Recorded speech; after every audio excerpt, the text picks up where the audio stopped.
Hello students. Today I'm going to talk about the literary theory of post-colonialism.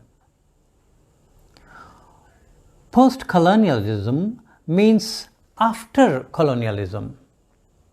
Generally, the term refers to the period after a former colony gains its independence.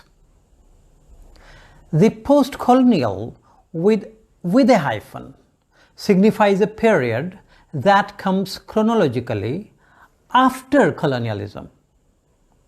Post-colonialism without hyphen, on the other hand, signals the persisting impact of colonization across time periods and across geographical regions. Post-colonial literature is a literature by people from formerly colonized countries. It exists on all continents except you can say Antarctica.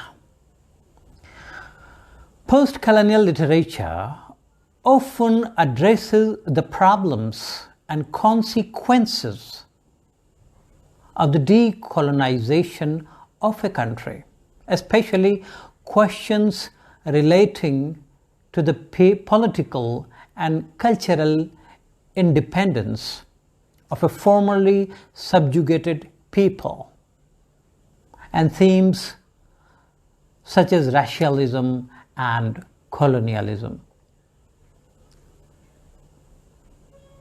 India became post-colonial in August 1947, when it became a nation of its own and ceased being a colony of the British Empire.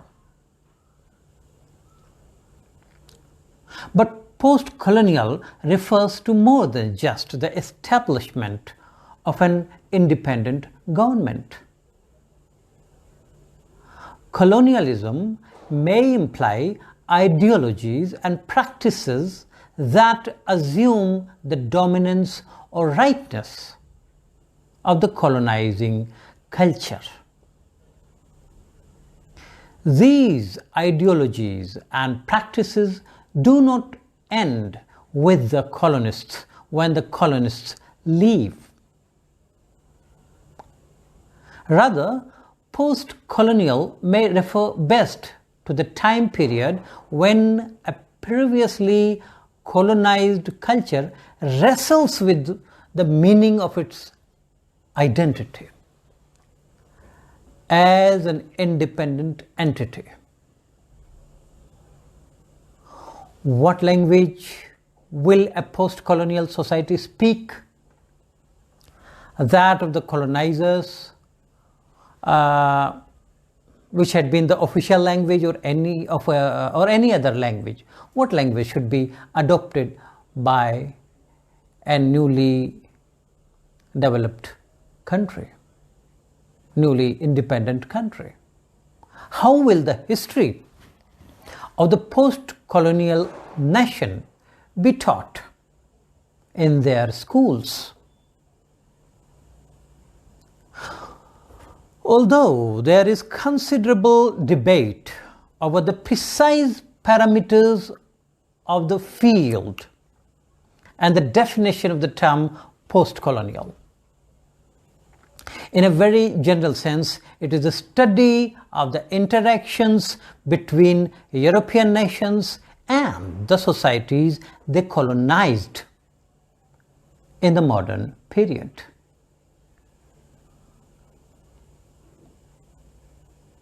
In the beginning, the post-colonial approach concerned with the economic, with the cultural, with the psychological effects of imperialism.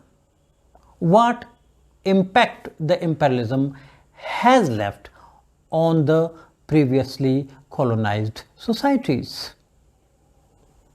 The European Empire is said to have held sway over more than 85% of the rest of the globe by the time of the First World War, at the peak of its dominance and prosperity, having consolidated its control over several centuries.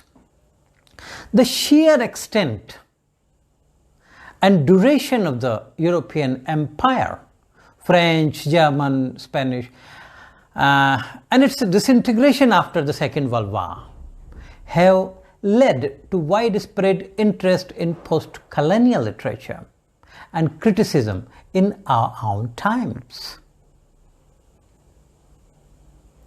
The motives behind imperialism have usually been economic.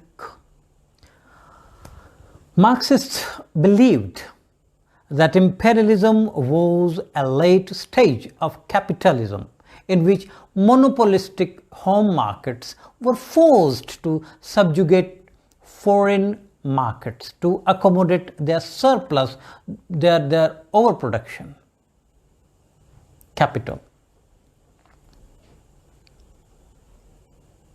On the other hand, figures such as Rudyard Kipling believed, figures who had faith in imperialism, who believed that imperialism was a means of bringing to subject people the blessings of superior civilization and liberating them from their benighted ignorance. They believed that imperialism has positive aspects. They civilized, the uncivilized people. Post-colonial theory is a body of thought primarily concerned with accounting for the political, for the aesthetic, for the economic, for the historical and social impact of European colonial rule around the world in the 18th through the 20th century.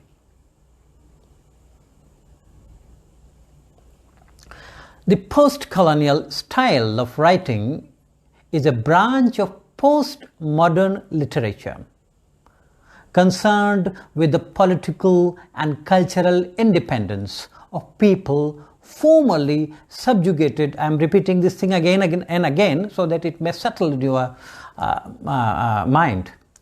People formerly subjugated by colonial empires. It deals with the conflicts between ruler and subject, mainstream and marginalized, oppressors and oppressed, and at the same time celebrates the suppressed other, challenging the dominant culture and questioning concepts of established authority.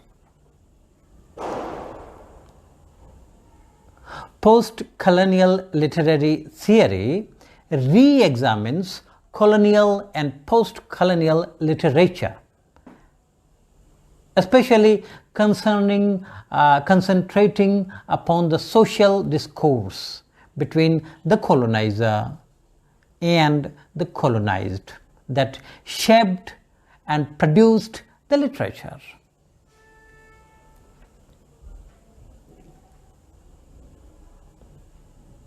So in this way, we see that in the post-colonial literature, we look from the perspective of the colonized people.